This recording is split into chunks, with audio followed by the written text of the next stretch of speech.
Guess that means it's official now. Welcome everybody. This is Heather Riggs. I'm here at NEMA. This is a webinar today, so if you're looking to see yourself on the camera, relax. Today is an off-camera day. You get to enjoy it. But we also understand that it's also nice to have those off days. So before I would like to start our lunch with NEMA today with our land acknowledgement by Scarlett. Good afternoon, everyone. Virtual spaces cannot replace the lands that sustain and empower us. I am in Worcester, Massachusetts, homelands of the Nipmuc Nation people and their allied tribes, past and present. The Nipmuc Nation Tribal Council is located at 25 Main Street in South Grafton. NEMA recognizes that our organization and those of our members were founded within a colonizing society, which continues the exclusion and erasures of many Indigenous peoples throughout New England and beyond. You can use the Indigenous Peoples land map to locate the lands where you're zooming in from and the lands of your museum. I've put the link in the chat, and thank you so much for joining us. I'll turn it back to Heather.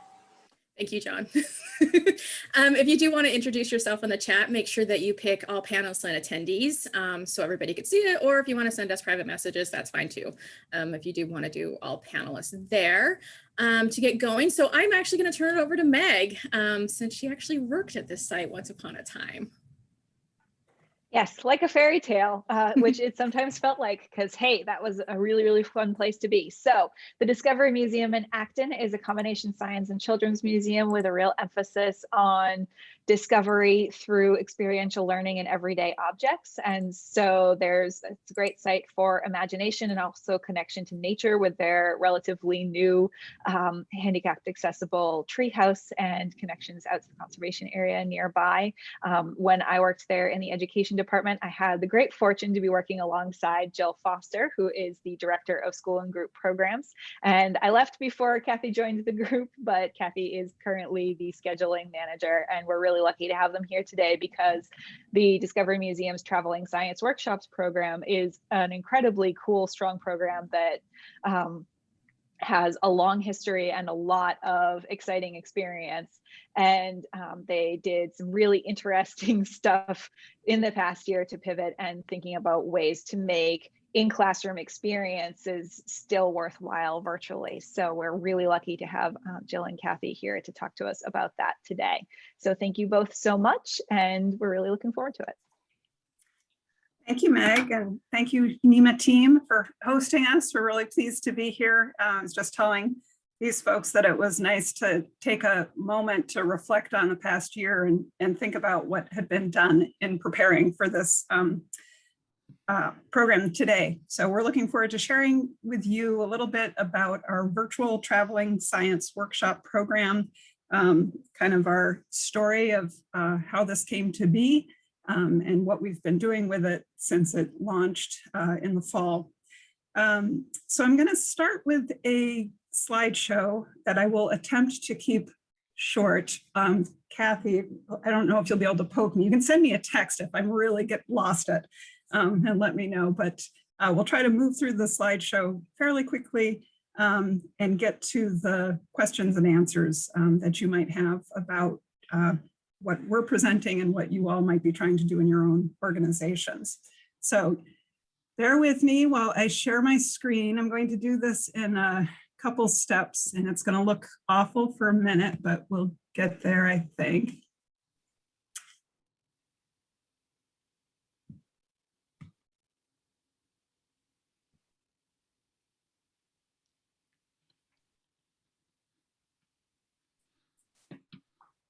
How are we looking, Kathy? Is that showing the whole screen or just the right thing? That looks good. We're on the second slide, but it looks Well, let me get us back to the first slide. Well, that's not a very exciting slide anyway. Okay, so we are the Discovery Museum. This is a program that comes out of our school and group programs team. And I threw this slide in here just to give you a sense of the size of our particular group. So we've got 10 instructors who typically are working in classrooms with students presenting our traditional traveling science workshops. And then we have 4 or 5 different administration pieces depending on the year and what's happening. But we have Kathy who handles the scheduling. I kind of oversee the program. We have an assistant director of school and group programs. And we have Amy Toperoff, who's our materials program coordinator. So she does all of the prep work for kits that we're putting together.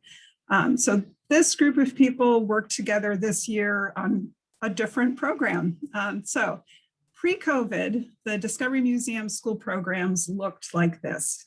We had our traditional traveling science workshops, which I'll talk a little bit about in a second, a little bit more about. We had a field trip program, I'm sure very similar to many of yours, and we did some teacher professional development. Since COVID, we have added 3 new kind of resources for teachers, virtual traveling science workshops. We also created something called Field Trips on Tour, which is really in its infancy. This got kind of revealed in February of this year. And the idea behind it was to provide curriculum and materials to classrooms so that they could have sort of a mini field trip type of experience in their classroom. So we're not going to really touch on that program today. We're still learning a lot about that particular program that we developed. And then we also added an online resources for teachers, which is kind of surprising. We didn't have that on our web page before, but we now do. So that was 3 different kind of things that we were working on. But for today's program, we're going to focus on the virtual traveling science workshops. And I think the best place to start with this is to just give you a little background as to what our traditional traveling science workshops were all about. These are programs, we've got about 23 different topics. They send one of our instructors into a classroom of 25 students or fewer, box of materials. As you can see in this picture, the materials are shared among students in a classroom. The idea, the intention with what we do in the classroom is to really try to get kids working, engaging directly with materials, making their own observations, asking their own questions, and exploring things. So when we decided that we might shift over and try to create something that was a virtual traveling science workshop, it was important to us that we try to hold on to some of those attributes that we find are so important to the traveling science.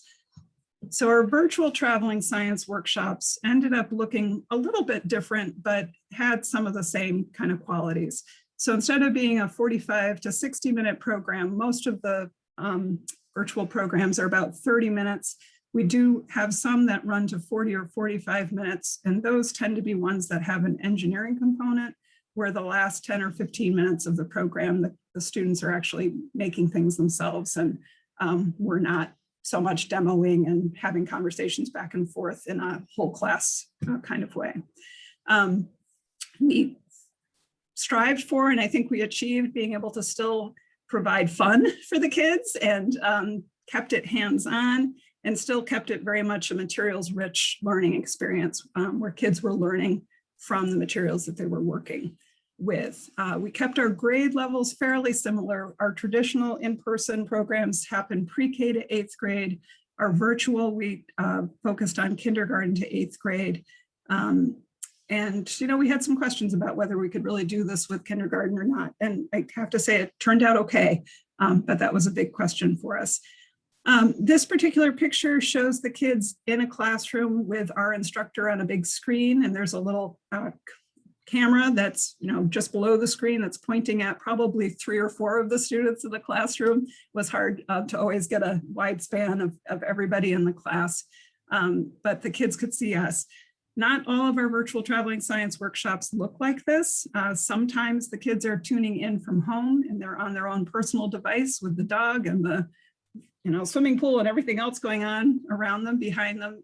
Sometimes it's a combination where we have some kids in a classroom like this tuning in at the same time that half of their class is tuning in from home on their own personal device.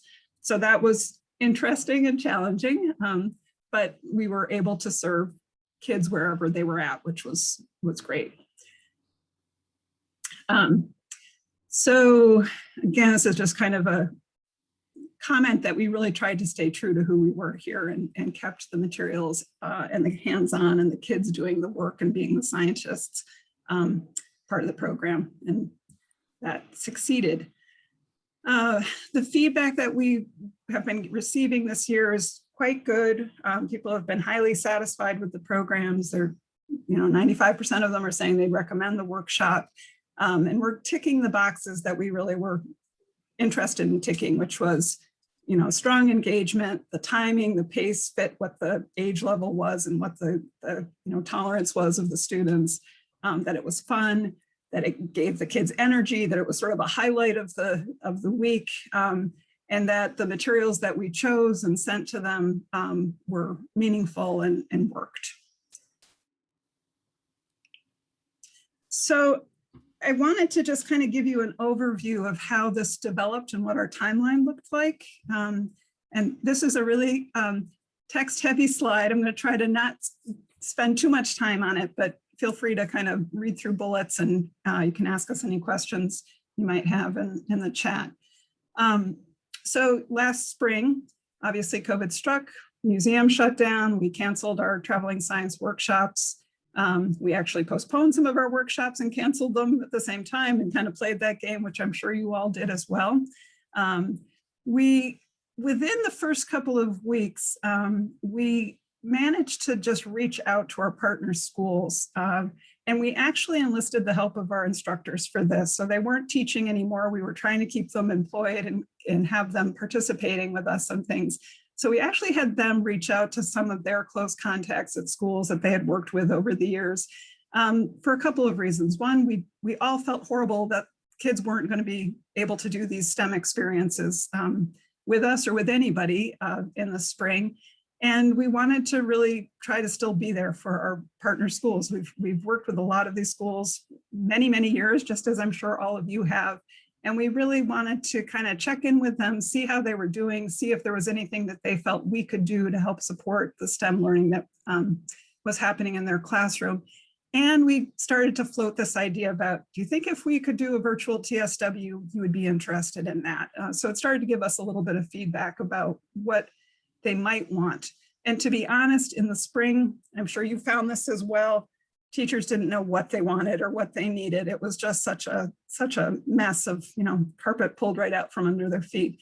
But we got a little bit of feedback, and we just really wanted to see if there was some way that we could reach these kids and provide some live interactive experiences. So we pulled back our instructors, and we actually had them transition from teaching to curriculum development.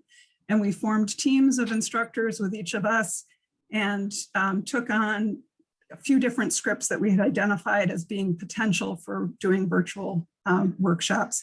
And those teams worked together and came up with some new script ideas. And then we did some testing with each other.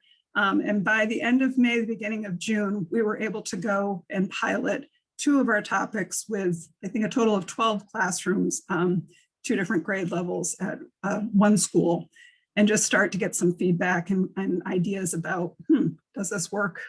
Does it not work? Can I tolerate this? Can I stand it? Or is it something we want to pursue? In the summer, our instructors typically, most of them don't work, but we had a couple who stayed on and continued to develop and pilot some more topics with us with a couple of different kinds of groups. And that was a great time. Things were a little bit slower. We were able to really focus in on a couple of groups. And we started to generate kind of a good practices list of what seems to work well and what isn't working so well in this. And that good practice list really became helpful for us in the fall. So in the fall, majority of our instructors all returned.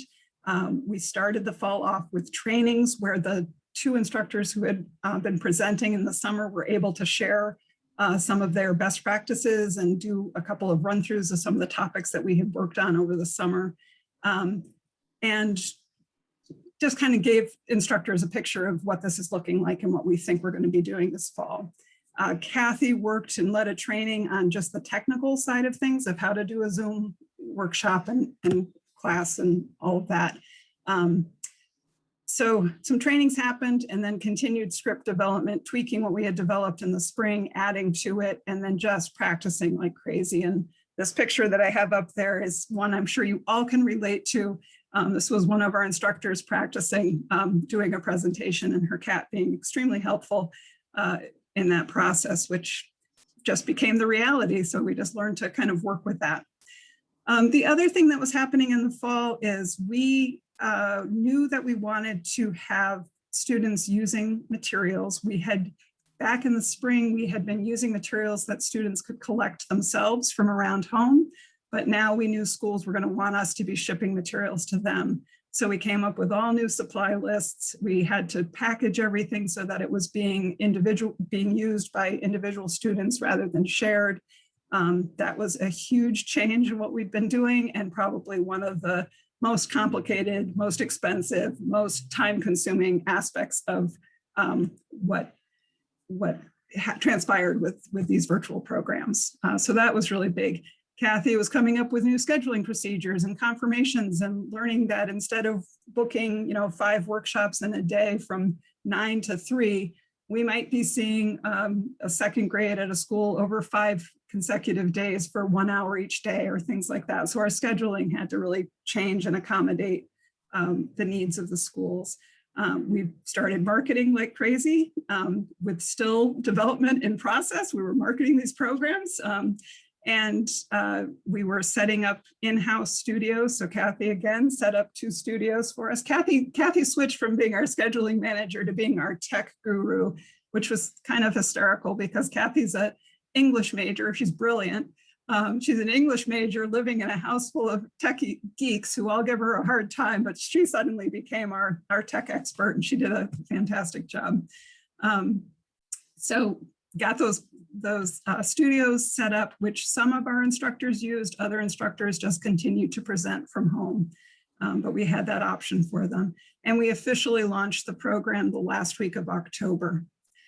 So the end of the fall and into the winter, we were just kind of steadily increasing the number of programs that we were presenting. So we started off with something like maybe 35 workshops in November, and then that grew a little bit in December, and it had doubled by January, and then it doubled again in February, and then it just kept kind of going. So we had kind of this steamroller effect happening. All the while, I'm still looking at the workshops thinking, are these really working? Are these the best they can be? Could we tweak them a little bit? We did a lot of soliciting of feedback from classroom teachers and our own instructors, and really kept tweaking. We were rewriting a workshop in February that we had been teaching for a couple of months and just felt like, yeah, it works okay for this grade level, but it's not working great for this other grade level. So we were tweaking that while teaching it the next day, kind of a zoo. You get the idea. And then we had to deal with the fact that we had grown super fast. And, here again, our prep manager was totally overwhelmed. We had to get assistance for her to just be able to get all these kits prepped. Kathy was getting calls at 9:02 from frantic classroom teachers of, I don't know, the instructor hasn't shown up on the Zoom call. And in the other ear, she's getting a call from the instructor of, they can't send me the password to get into the Zoom call. I don't know what to do. So we kind of dealt with those realities too, and made some adjustments and changes in how we were managing things. And it worked out, this spring, we're continuing to do virtual TSWs. We have some schools who have elected to have us back in person, which we're happy to do that as well. And we're kind of settling into this point of, okay, we can look back on the year and think about what would we do differently going forward. Is this a program we want to keep using? What did we learn, et cetera?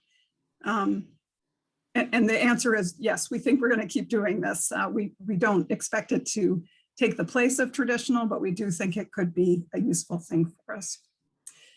So just some best practices that we kind of came up with, as I was saying, over the summer and the fall, and then the winter of what seemed to be working well for our instructors and our audience.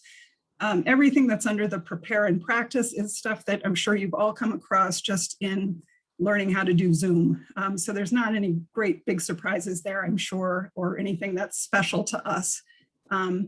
The making it engaging for us, there were a few things that we just kind of settled on as being important for our instructors to remember and to do. One was right from the beginning, make sure you ask the classroom teacher for help. You have to engage that classroom teacher the same way you might if you were walking into a classroom and, you know, trying to know what the signals are that the teachers use to quiet the kids down or get attention or whatever. That was a really important piece. You can't see everybody's name on their personal device, you know, the image that shows up, or it's their parent's name or things. So we were asking for help.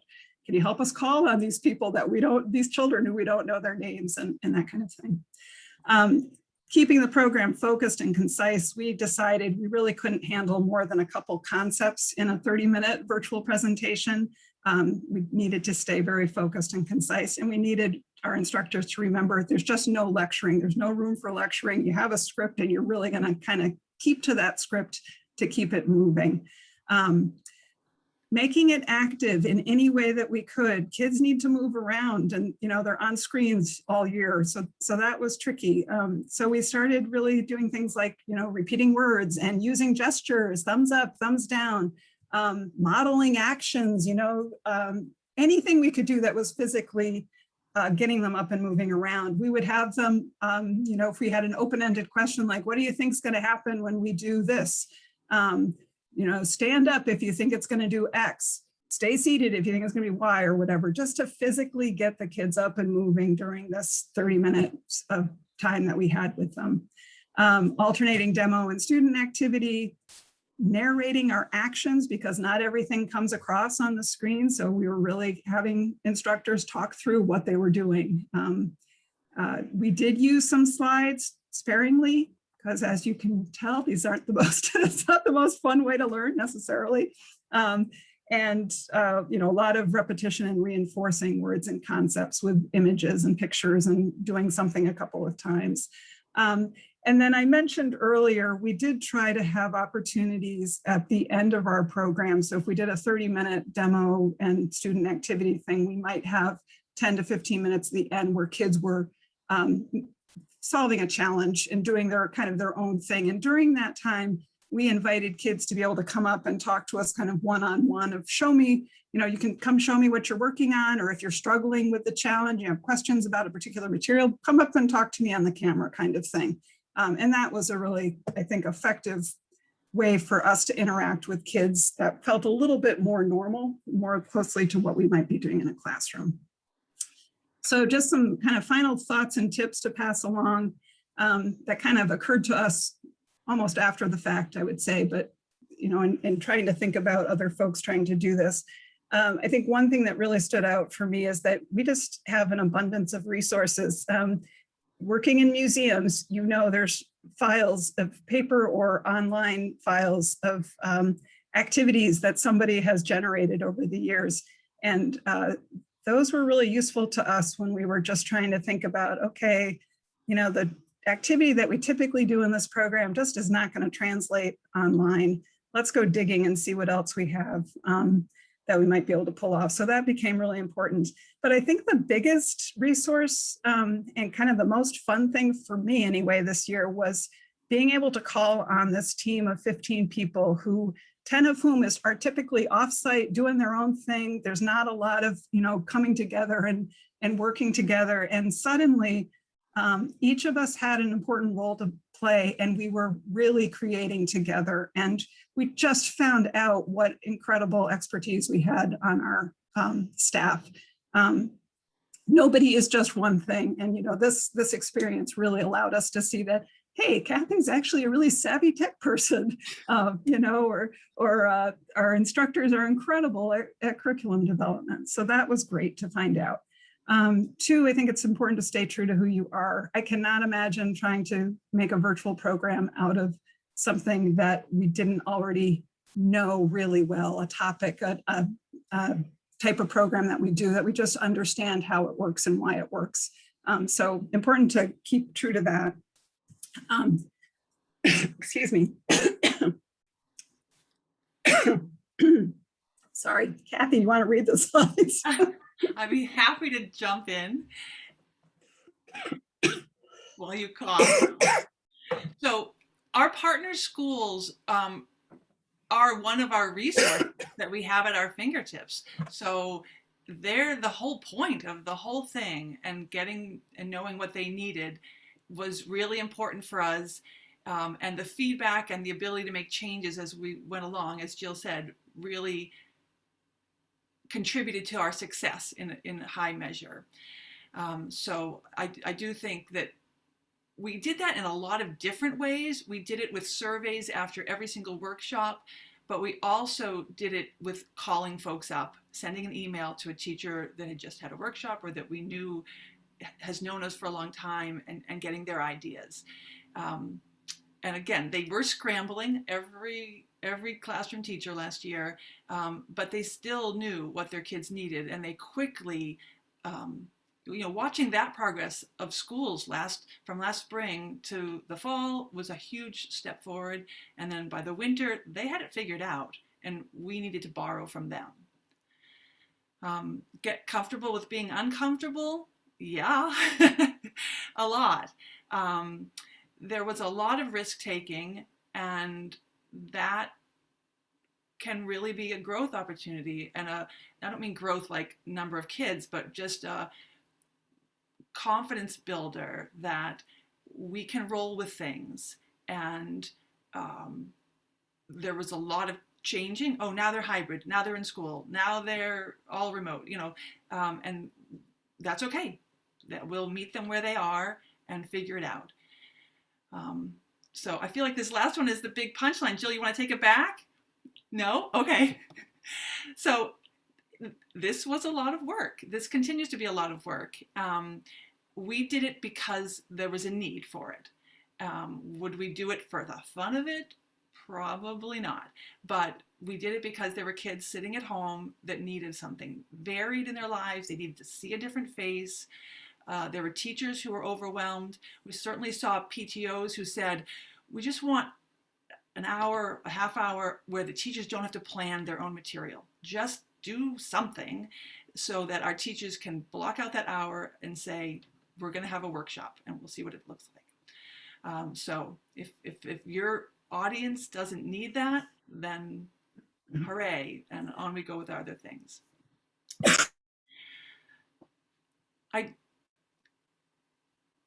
Jill, I see that there have been a couple questions in the chat. I'm happy to address those if that makes sense. Did you want me to ask them? Sure. I did read them, but sure, if you want to ask them, I will answer them. Okay. Did you notice different schools had different requirements for platforms used, or did you streamline your offering? So we used whatever the school needed us to use. It would be very hard for a school to transition and use something that they're not familiar with. So rather than 25 kids having to figure it out, we would just switch. We trained ourselves on Zoom and learned Zoom and felt best about Zoom. And then when the Google Meet cropped up as a popular choice, we were a little scrambly. We didn't like the way the slide sharing worked. We didn't like the way the security systems work. So getting into the links was a pretty big hurdle in the fall, when we suddenly had a bunch of instructors instead of just a few, and a bunch of schools for whom it was also a little bit new. They could always get in because they were like in the system. So for an outsider to be allowed to join was a challenge. And then we had one Microsoft Teams school this spring that was like, well, another one. And we made it, we learned it, we spent an hour, poked around, said, oh, it's pretty much the same, and on we went. I think we're all learning all the platforms now. Was the kit distribution in collaboration with the schools, or did they come pick it up? We used UPS and we shipped directly to schools. We had a few cases where delivery to schools was a problem because the school was closed, and we did ship to parent contacts, maybe a teacher or two. So we just were flexible with what they needed, but maybe there were a handful of schools that were super local and we would just drive them to their front curb. But in general, we just shipped them and found that to be one day moving around Eastern Massachusetts. I guess my follow-up question on that one, did you keep within your regular boundary of the schools that would actually come visit, or did you expand a lot? So we had the schools that we normally visit. Obviously, those are the schools who would think of us first, but we also did programs in New York City, in California, in Florida. It was very exciting to see that options. And when I had to figure out time zones for one, it was like, yeah, this is interesting. Yeah, I get that one. So your studio setup, did you have multiple cameras, monitors, green screens, teleprompters, or were you in your house like me? So I'll take a minute and just give that one a little attention, I think. We thought about fancier things than we ended up with. So we came to a different lunch session and learned about what some people were doing with multiple cameras, where they had the one camera looking at them in their tabletop, and then another camera overhead that showed a close-up of objects. And we thought, yeah, that's exactly what we need. And then we tried to implement it, and there's a budget to think about. There's the fact that we have, up to 10 instructors in different places. Are we going to duplicate those materials 10 times? And then there was just the technical savvy or lack thereof amongst our team and these instructors. It just wasn't a comfortable thing. Some of their setups were such that they weren't actually near their computer or laptop while they were teaching, so they wouldn't be able to change between cameras without like saying, oh, excuse me, I'll go change between cameras and push a button. And we just decided that it wasn't our skill set and it didn't add enough. So while it was cool conceptually, we found that we could just be like, oh, here we are, and I'm not in the right setup, but a table in front of me, stuff on it, and then we would walk around the table and come closer and say, oh, look at this, and get up really close. And that is consistent with our message to kids that you can use household objects, you can be a scientist without needing an expensive laboratory. So we didn't do multiple cameras. We didn't use green screens, but we did paint a wall. So the studios that we built at the museum on campus were basically imitations of a nice home setup. So we thought about, okay, we need a table, we need a wall that's not wrong, and so we did paint.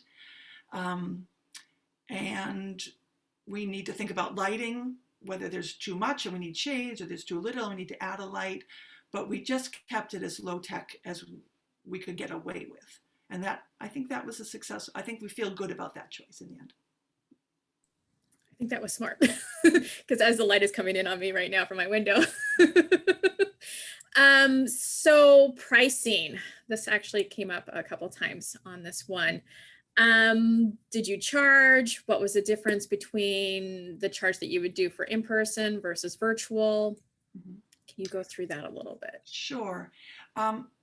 It was super stressful to charge as much as we did, because we knew that this was a really terrible year for every budget everywhere.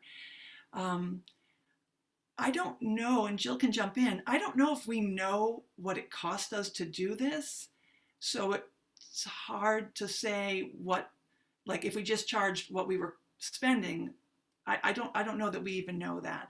But we charged about the same as for our in-person workshops. If the pricing is complicated enough that if you do 5 workshops in a day, it gets a little cheaper as you go.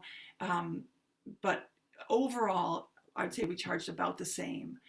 And was necessary because we had those shipping costs, we had the actual material costs, where now we're buying a lot of things to send out into the world that aren't coming back. We never asked for anything returned. We did play with that a little bit. Oh, maybe we could send a teacher a couple really, bigger things. And in the end, we didn't do that. So some of those costs are just continual. The shipping costs and the materials cost, it doesn't matter how many iterations we do, that's still going to cost us every single time. And then, of course, all the setup costs originally. Okay, and did you see benefits from multiple days of contact with the same students?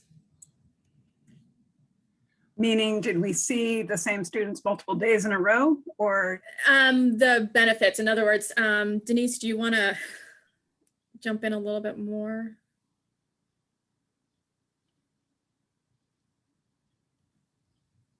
So we just to clarify, the programs were we'd see them once and that was it. We did have a couple of schools that had us come do a couple different topics, but that was not generally the way it happened. Typically, we were visiting a classroom once, and we might see second graders, at that same school every day, but it wasn't the same second graders. Oh, okay. Yeah. So the question was, clarification on that was same students multiple days. Yeah, stuff like that. So to follow up on the fee question, did you ever run into issues with some of the school districts or schools not being able to have it in the budget to actually attend one of these?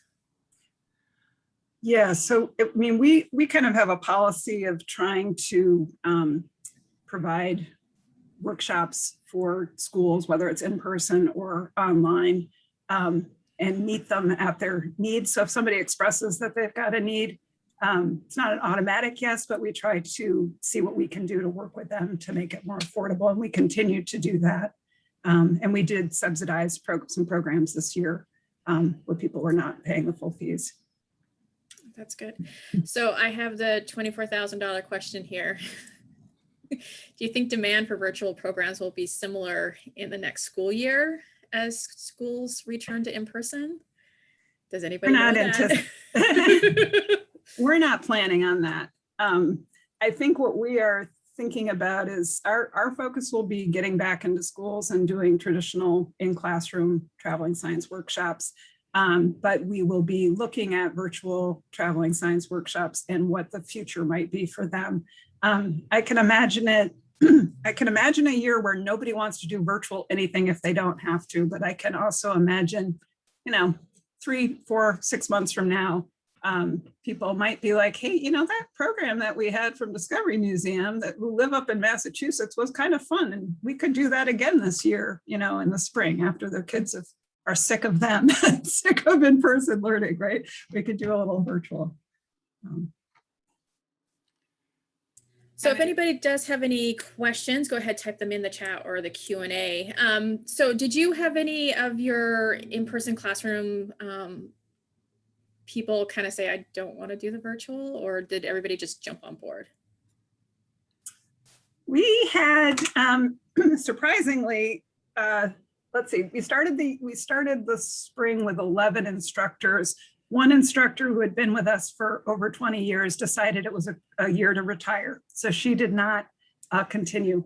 Another instructor had been injured previous year, not during working, something else, but she wasn't able to teach. But I also don't know if she was able to teach, if she would have chosen to do this. We definitely, but the other instructors all jumped on board and are teaching. And my hat is off to them. I don't know that I would have taken this on myself as a teacher. It's a very different way of teaching. But what was kind of fun to see with them is everybody was a little hesitant and kind of like questioning whether this was going to work, but they all jumped in and tried it. And then you were getting feedback from people about the positive aspects of teaching virtually that are different from teaching in person. Certainly no commute was a really top of the list there. But I think the joy that you could see on the kids' faces when you were presenting and sharing something with them, they didn't expect to be able to feel that the way that you do when you go into a classroom, but it came across in the virtual world. And so that I can remember it was back in the fall after maybe our third week or something, one of our teachers wrote to me and she said, it was just like being in the classroom. She said, it was so exciting. The kids were super into it and everybody was really thrilled. And at that moment I thought, okay, I think we've got something here that's working. You want it to work for your instructors. If it's not working for the instructors, it's definitely not going to work for anybody else. So everybody but 2 joined in, and one of them had a good reason not to. That's good. Always good to hear. Would you anticipate advertising programs like this further away? Like, again, you mentioned that you had classrooms all over. I think that's part of the appeal, is that we could have a expanded geographic options. We also have talked about we sometimes have issues getting into schools where there's no parking available. And where the scheduling is just super hard for them to accommodate us. You know, we're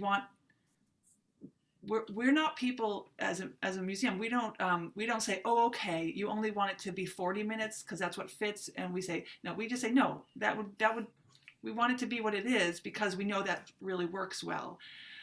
So I can see both local schools who either have some kind of parking issue or some kind of scheduling challenge, and obviously the schools that are further away would be the market for this going forward.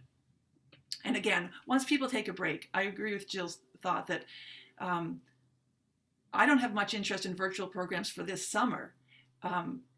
People are just like, nope, we're taking a break, especially with younger kids. We're like, nope, we're taking a break. But again, a break, not we're stopping, not we're never doing it again, but we need to reset. And then the time will come where 40 minutes on a screen will not be overwhelming and it will just be a fine option. Yeah, I mean, I think in other webinars that we've presented at, that people have started noticing that people are kind of dropping off a little bit because it's nicer weather now. They can go outside. It's lighter, darker. And then is there anything that you started doing in the virtual programs that you are going to integrate or adapt to in-person programming? That's like a really good question. The thing that comes to mind, which we haven't made any decisions on at all. So I'll give you an example. Our Force in Motion program, we bring in some pretty cool toys that kids work with in groups. So they're using the same toys and we're taking them to the next classroom and using them with those. So they're not keeping them. In our virtual program, we ended up sending every kid 3 little toys that they get to keep, that they could manipulate, you know, and keep. And the toys are not as cool by any means as what we bring into the classroom, but they get to keep them and they get to, you know, buzz them around and do their own thing. And that definitely, you know, sort of struck a chord, I think, with me of just watching these kids like just being so thrilled with this silly bag of, you know, a couple of little toys. And if that's something that would potentially keep kids motivated, engaged in the process after we leave, I think there's an argument to be made to moving in that direction. That would be a really hard decision to make because the amount of time that it takes to pack individual kits versus packing a box with materials that are going to be shared by kids is, you know, just so different, so different.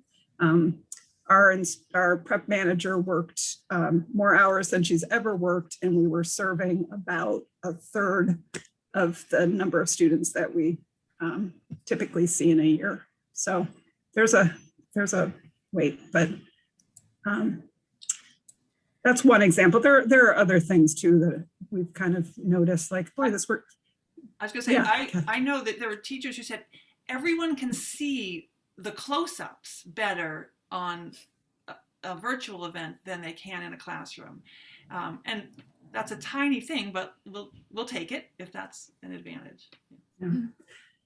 We also had instructors getting a little more silly as they tried to get a little more dramatic and stuff. So we do a weather and climate program. And when we did our staff run through of it, they showed up with, you know, beach hat and sunglasses and goofy other things and stuff. And that made the program so much more exciting. It's a silly little thing. So I can imagine adding things like that to our in-person programs too. Understandable. So there was a clarifying question about what is QuickTime? QuickTime It. Shall I? Go ahead, yeah. So just to video yourself. So as our instructors were learning how this would work and learning their own homes and how far should their desk be from the wall, et cetera. QuickTime is just a free video program. I'm not even sure, but any video option would satisfy. That's all. And then someone commented that they were surprised that you did in-person programming this year. Do you have any qualms about sending staff into schools now or in the fall with most of the kids not able to be vaccinated? So we have left that up to our instructors to let us know. I wasn't expecting to send anybody back in person. but we actually had instructors hearing that people were interested and wanting to be back in person. So I didn't say no. We allowed that. Everybody's been vaccinated. I mean, all of our staff have been vaccinated who are doing that. And we, for a while we were just toying with, well, we'll go back, but only if it's outdoors. It has to be an outdoor setup, and we will do our virtual kind of script in person kind of thing. That's starting to loosen a little bit too, and we have some instructors who are actually going into buildings, but we would never require that of anybody. That's a choice. Kathy. Right, so it was a subset of instructors who were open to that, and totally their choice. But I did get a comment from a teacher when I was resisting going indoors. This was at the stage where we were saying, well, we'll come outside if you have a tent. And she says, hold on. Our classroom teachers come every day into this building. So, that didn't change my mind, but it was just a little wake up that, sure, there's a pandemic out there, but these are fully vaccinated instructors taking the same kinds of risks that classroom teachers are taking every day. It's good to point out. I didn't know if the principal would not allow outside people in on that one. So if anybody does have any questions, go ahead, type them in there. You guys have been incredibly informative, helpful on that one and stuff like that. I should also mention that we've had prior lunch with NEMA similar to this one too. So if anybody wants to check that out, check the website on that one, because it is a topic that has been discussed. And I think it will probably continue to be discussed as we go forward, trying to figure out in-person, hybrid, getting rid of the hybrid and stuff like that. Meg, do you have any follow-up? No, I don't think so. I think this was a great discussion and really interesting. And again, thank you so much, Jill and Kathy, for being willing to be here. And thank you, Scarlett, who is our link queen. All we have to do is think we need to drop a link in the chat, and she just magically pops it in there. So you can reach any of our previous Lunch with NEMAs through the link that Scarlett just posted in the chat. And if any of you have ideas about future Lunch with NEMAs, either ones you would like to present or topics you would like to see addressed, please email me. I will put my email in the chat. Looking at the Before Scarlett does it. most of you know how to reach me already, but just in case. And yeah, thank you so much. Great, thank you for inviting us, giving us this chance. And feel free to email us too if you've got other questions that occur to you later. Oh, I do have one question as Scarlett put in our evaluation. Did you do any evaluation at all about the presentations to get feedback from the teachers and the students? Yeah, right from the beginning. So from the spring when we started through the summer, and then in the fall, we've been requesting feedback from all of the classroom teachers and from our instructors. And that has been really invaluable. Yes, definitely critical to do. We needed to know whether we were hitting the mark at all or failing miserably. And so we got really good responses and very high satisfaction rates. So that was great for all of us to feel and hear. And kind of need to hear that, because sometimes people could be a little nasty this last year, but it's always good to hear all the positive feedback. Yeah, stuff like that. I think that's needed. And some good critical feedback too, that let us tweak things and make them better. So it definitely. And we changed our format on those. In the past, we had handed paper surveys. I think that's right. Our instructors in the classroom, they would simply hand them a piece of paper to send back. And this year we collected emails for all the classroom teachers and could send them a link to their own individual survey. I think they prefer that. I mean, I think that's a good direction to go in. And it only takes about 20 hours more every week to do it, to send them an email, but it's worth it. It's all good. We can run reports much more easily. Would someone be able to contact you to receive a follow-up survey, what you do or have sent to the teachers? Sure. Yes. Okay. Yes. Yeah. Send us your email. We can put you into our constant contact and send something out to you. And you'll get stuff from us. Oh, no, you won't. No, no. So That's great. Meredith, I will email you the email address then.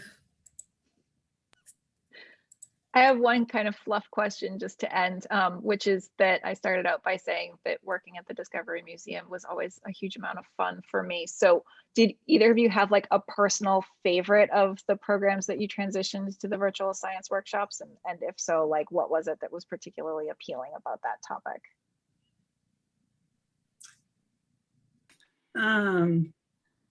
Well, I did mention the weather and climate and the goofy outfits. I loved that. That really that took a topic that for me was kind of a little bit of a dry one in the person. You know, it's one I wrote and developed a few years ago, but I've never been that enthusiastic about it. And just their changing their costumes up changed their whole attitude and how they were presenting it and made it much more fun. So I'd say that one was fun to see, and have it come from the instructors was very cool.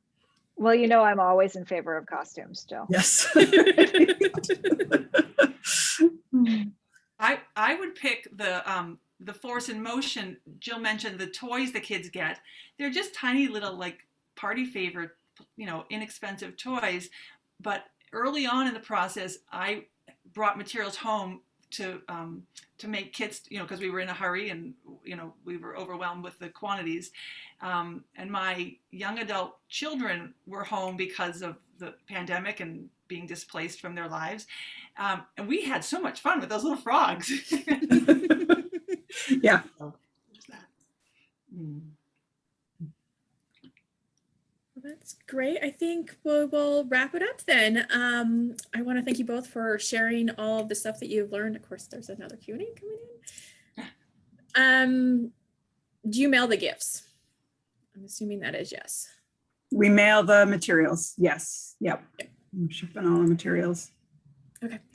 So to end the session, I just want to say thank you, and to make sure you check out the NEMA website for upcoming programs. Our call for proposals is up for our annual conference in November. The proposals are due January 11th. June 11th, I'm getting my J's mixed up. It's been a long year. So definitely check that out. Scarlett dropped the link there. She also dropped the link to our survey for today's Lunch with NEMA. So it'd always be great for us to get feedback. And I hope to see everyone at a future NEMA event. Thank you, Jill and Kathy, for today. Thanks so much. Bye. Bye, Meg.